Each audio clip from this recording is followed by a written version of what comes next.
What if I told you one of the most famous and most photographed buildings in the entire world was never supposed to look the way we see it today? From certain angles, it looks majestic, powerful, almost complete, a timeless symbol of ancient Roman glory. But if you simply walk a little further, just a few dozen steps around its curved outer wall, the entire picture changes dramatically. One whole side is almost completely missing, as if a giant force had sliced away nearly half of this enormous structure. The broken edges stand jagged against the sky. Exposed inner corridors lie open like old wounds, and the once perfect oval shape now looks permanently scarred. Why does the Colosseum look broken? Why is one side so dramatically different from the other? Why has this asymmetry survived for nearly 2,000 years? And what does this missing side tell us about the passage of time, human greed, and the fragile nature of even our greatest creations? In this long, calm, and deeply detailed journey, we will explore every layer of this mystery, step by step, slowly and thoughtfully. If you love ancient engineering marvels, forgotten historical tragedies, and the surprising stories behind the world's most iconic monuments, then please tap the like button right now, subscribe to the channel, and turn on notifications.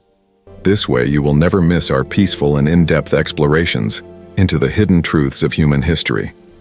Let us begin this journey together, very gently and with open curiosity, as of history. The Colosseum, officially known as the Flavian Amphitheater, was completed in 80 AD under Emperor Titus. It was an engineering wonder of its time. Measuring 190 meters in length and 156 meters in width, rising nearly 50 meters high, roughly the height of a modern 15-story building. It could comfortably seat between 50,000 to 80,000 spectators. 80 arched entrances allowed the huge crowd to enter and exit in just a few minutes, a feat that many modern stadiums still struggle to match. The outer wall was covered in bright white travertine limestone brought from quarries 20 kilometers away. Hundreds of skilled workers, slaves, and expert craftsmen labored for nearly 10 years to complete this monumental project. When it was inaugurated, the Romans celebrated with 100 days of continuous games and spectacles. Gladiatorial combats, wild animal hunts, naval battles, and dramatic performances filled the arena. For centuries, it stood as the ultimate symbol of Roman power, wealth, and architectural brilliance, a perfect oval, symmetrical from every angle. But that perfection would not last forever. For more than 1,200 years, the Colosseum stood as one of the strongest and most impressive structures ever built by human hands. It survived fires, floods, political upheavals, and smaller earthquakes. But everything changed on a dark day in the year 1349. A massive earthquake, one of the most powerful ever recorded in European history, struck central Italy with terrifying force. The ground shook violently for what felt like an eternity. The southern side of the Colosseum, unfortunately built over the soft bed of an ancient dried-up lake, could not withstand the violent shaking.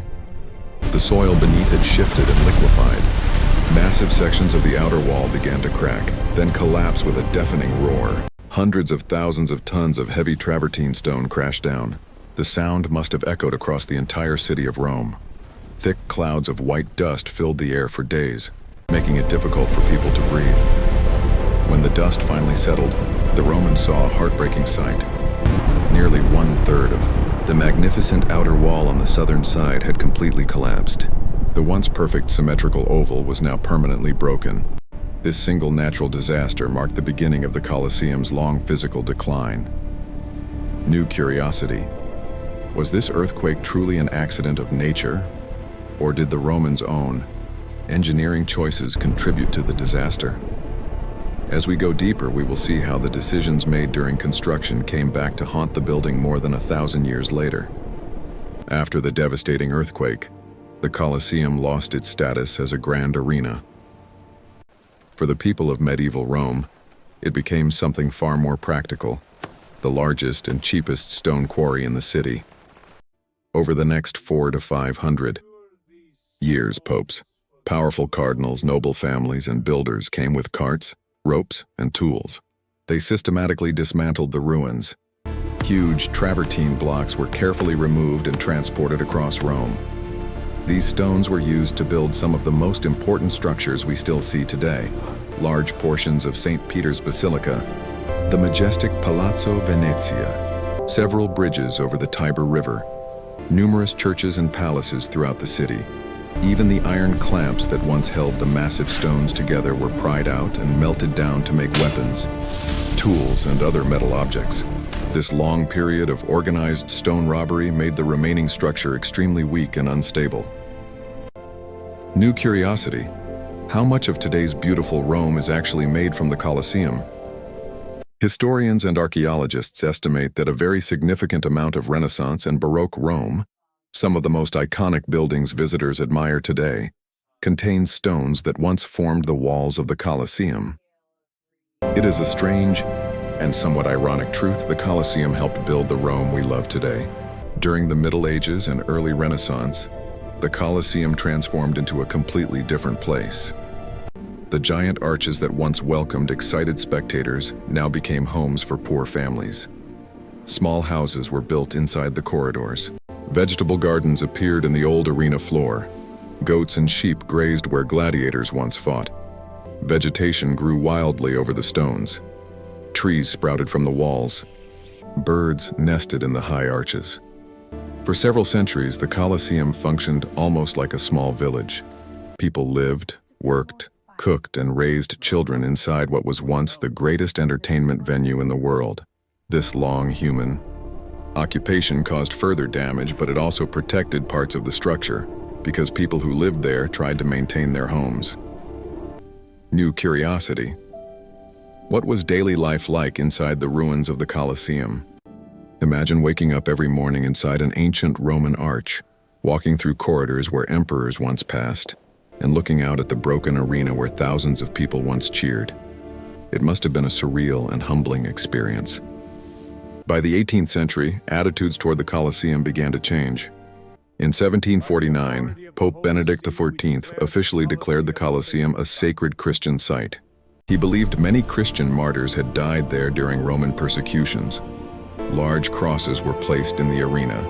A small chapel was built.